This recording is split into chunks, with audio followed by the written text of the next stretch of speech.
Several people are already en route to Pittsburgh. So. Okay.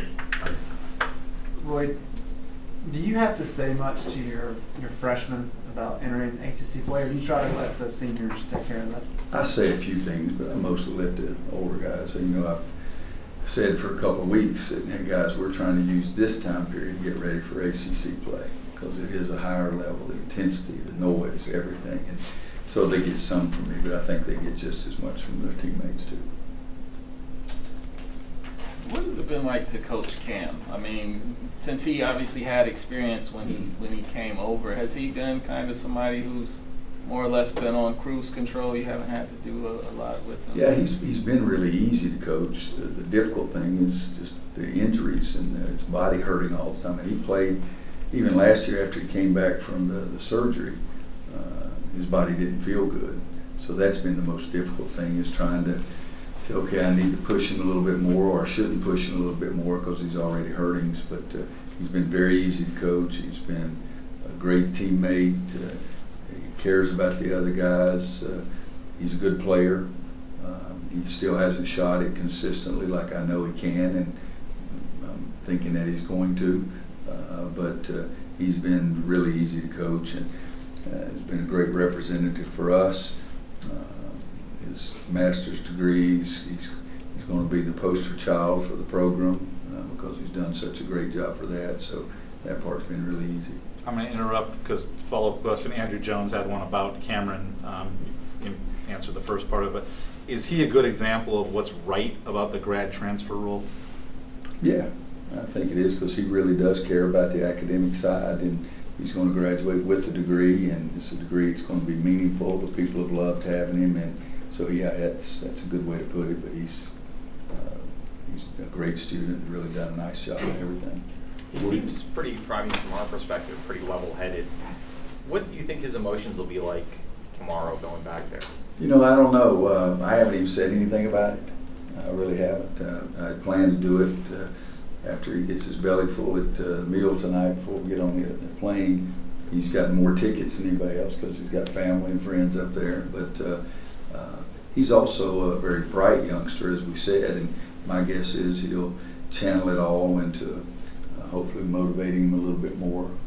But I really would be surprised if he goes out there really nervous or anything. That's just not his nature. I haven't seen him nervous very many times. What have you noticed different about his game physically from right now to last year?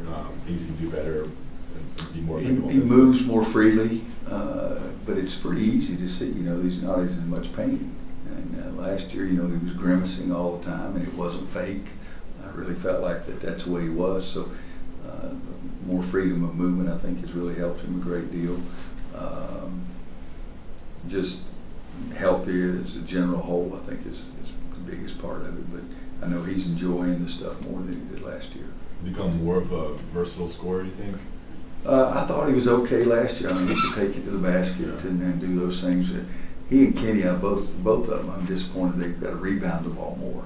And last game, or maybe it was a Davidson game, Cam was 4 feet outside the three-point line when the shot was released, and he still got to the board and got the rebound and got fouled. And so, but it's not just those two, but we've got to get more rebounding from our 2-3. We don't have the guys that were the natural rebounder, Bryce and Kennedy, that the ball just seemed to find their hands. So we've got to go work at it. And both those guys, well, three of them, Nasir and Kenny and Cam, all three have got to get more rebounding out of it. You may have answered this with your comment, but with the small lineup that you're using a lot now, how has the rebounding been? The numbers look good, but it hasn't been very good. I mean, that's the bottom line. 38-34 was the Harvard rebounding totals. That's not good. And the game prior to that was Davidson. I forget what those numbers probably were better. And in Kentucky, we got out-rebounded. So, yeah, it's still got to be the biggest, in my opinion, the biggest point of emphasis for us is three of them, defensively turning it over and rebounding. Does the fact that those are, I think we agree, pretty basic fundamental things, does it make it easier or harder to look at this team and say, we got to fix this stuff, as opposed to more complicated? Yeah, it's easier to fix because you can recognize it easily. 38-34 against Tommy's team, and it's pretty easy to figure out. We've got to rebound it better than that. But it's also, it's not just effort, but it is a thought process, and it is effort, and it is, I still give you the example in Nasir, and maybe it was in the Davidson game, where he just ran down the floor and all of a sudden the ball bounced off and he dunks the heck out of it and the crowd goes crazy, but all it did was run in there. It wasn't any any trick play or anything. You've got to go. If you go, you got a chance. If you sort of like, again, way to make money in the stock market, you got to be involved. You got to invest. That's what you got to do. The more invest with your energy and your sweat, you accomplish more in basketball too. What status on Sterling Manley's availability for tomorrow? He will not play tomorrow. Coach, have you had an opportunity to watch film on Pittsburgh yet? Yes. What do you? I know Jeff Capel's a new coach. Do they play any similarly to what Duke has done in the past? Yeah, I mean, they some of their double screens or some of their screens are slipping, but it's Jeff's team. I mean, they play at a really fast pace. They're going to come at us like Kentucky came at us. I'd say they play at just a much faster pace, but we played Jeff's team when he was at Oklahoma, but he's learned a great deal from Mike, and is going to be his foundation, his background. But they're a different looking team than what you're going to see when you see Duke. Anybody else? You mentioned after the Harvard game that this is nowhere near where your team's ceiling can be. What do you think the ceiling can be and how good this team can be? I think we can be really, really good. I said that at the first press conference, and we're not really, really good. And so I can't tell you that we're on floor 11 and we can go to 72. But you look at the numbers yourself. I mean, our rebound margin, it looks good, but I mean, we're not rebounding the ball well. Come on. And turnovers, it's not terrible, but it's not where we should be. And the defensive field goal percentage is not where it should be. So I think we can get a lot better. But I can't give you a number, but I do think we've got a chance to have a much better team than we have right now. And now we look, people all got excited about Gonzaga, which ball in the basket. You got to win some games when it doesn't go in the basket so easily. And our really, really good teams have won some games ugly.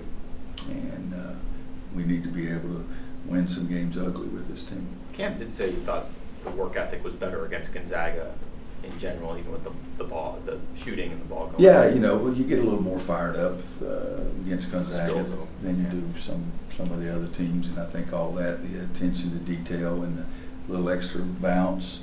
But I would have thought we'd have had that against Kentucky too. And I had Jerry Tipton said, and I've known Jerry for 100 years. He said it just seemed like that Kentucky had a little more pep, a little more bounce in their steps, and it looked like that for me too. And I didn't like that part of it. I know how much you love going back into the past and talking about stuff in the old days. But is there anything about this team and the issues it has that seems at all familiar to you? This has been a unique team.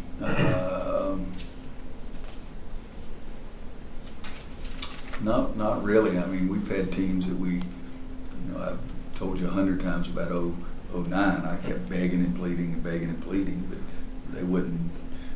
they didn't believe in it until they had to believe it because they just thought they were going to outscore everybody. And they didn't do it. It wasn't insubordination. It's just, coach, we're going to beat them anyway kind of thing. And, and that team started off with 2 losses in the ACC regular season. And I promised them if they do what I said, we'll be there at the end. And, but there's a little similarity there. But one of my assistant coaches one time said, I hate this team. And at that time, we were ranked 7th in the country. I said, you got pretty damn high goals, that kind of thing. But that team ended up being a lot better at the end of the year, too.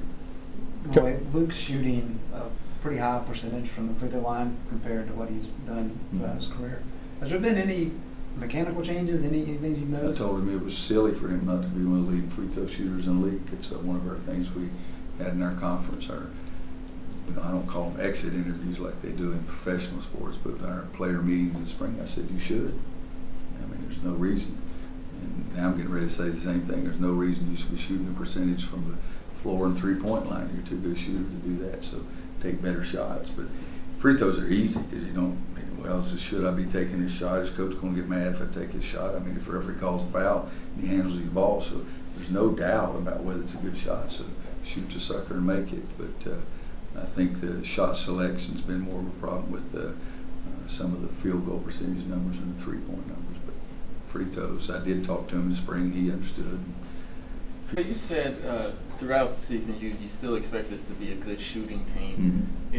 Is there a number to you that signifies like, okay, this is what I view as a good shooting team? Yes and no.